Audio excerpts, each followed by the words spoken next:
Hello, everyone. Welcome back to Schizophrenia the Fight of the Telepath. My name is Zion. I'm an author. I've written a two-book manuscript called The Pot Smoker's Bible and Book of Zion. And I have a YouTube channel called Pot Smoker's Bible where I um, teach from those two books. And this is part of that series. Well, that channel. But this is a special series dedicated solely to telepaths and the fight that we each go through when our telepathy kicks in. Because at that moment we are bombarded by negative telepaths. Telepaths that are either humans who are having fun or who are so busy having fun taking your energy that they stop generating their own and become like vampires or zombies.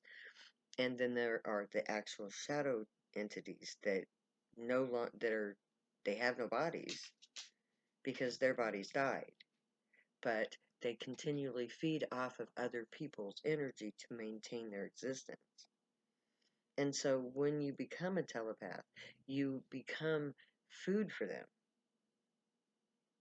And I'm teaching you how to focus your mind, protect yourself from them, and to learn how to get past them to where they'll never be able to mess with you again. And that's what this series is about. Now, I recently met a girl who is a paranoid schizophrenic. And the minute she said that, I'm like, okay, you are a fearful telepath. And without the knowledge of your telepathy, you are a schizophrenic. The first thing that a psychiatrist will tell you is those voices aren't real. And then they'll tell you that those are aspects of you.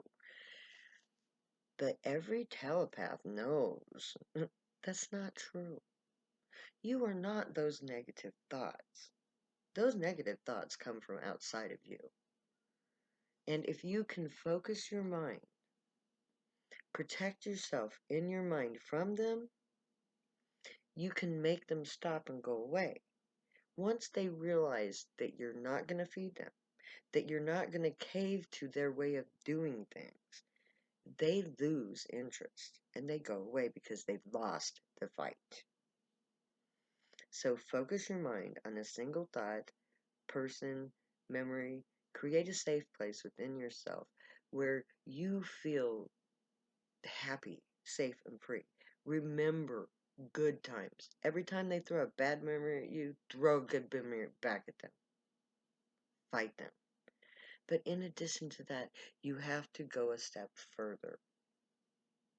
You have to learn to heal your psychic break. That thing in you that broke when you became a telepath.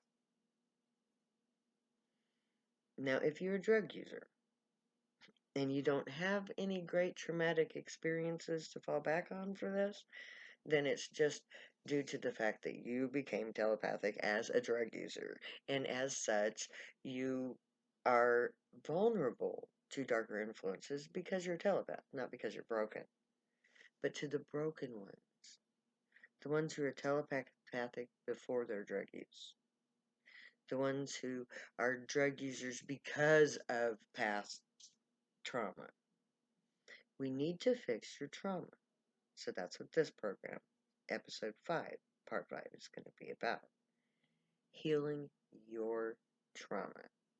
Now, on my YouTube channel, Pot Smoker's Bible, I have several different episodes in several different categories in shows that I do that deals with my concept of healing the psyche.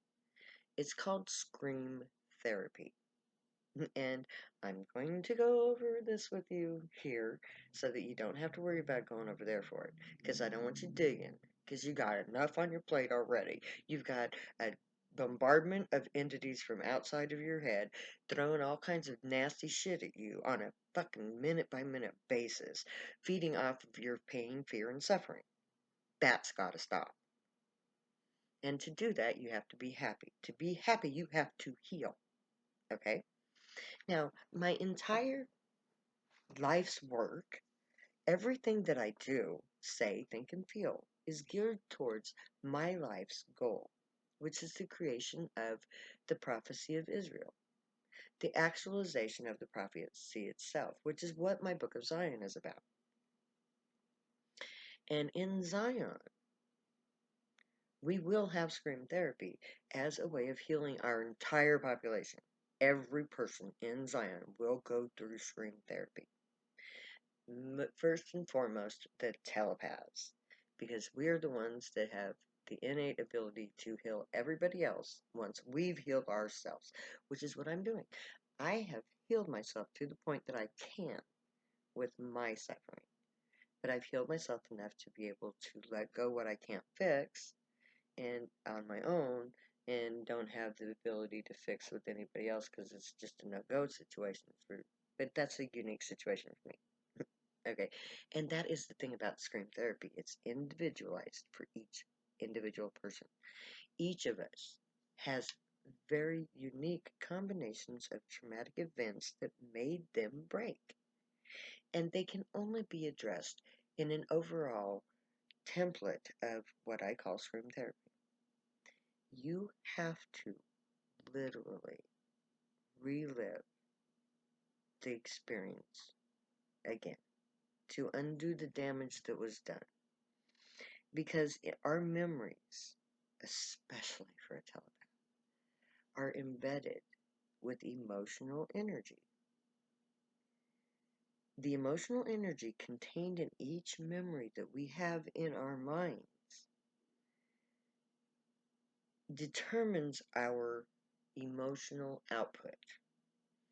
If we are victims of any kind of abuse, and doesn't matter what kind of abuse, that victimization is embedded in those memories. The energy of that victimization is embedded in those memories. So in scream therapy, one of the things that we do is to erase the embedded energy in the memory itself. It's called clearing the emotional energy. That's what we do. So in a group setting with loved ones to support us and professionals to guide us, each person going through scream therapy relives in their memory their trauma. They go into it in this group setting, feeling the love of their family, feeling the support of the professional. And they allow themselves to feel what they felt in the moment that memory was created. That is the only way to undo emotional trauma. You must face not the fear, not the emotions, but the actual event itself, the memory of it. Because it's like a snapshot.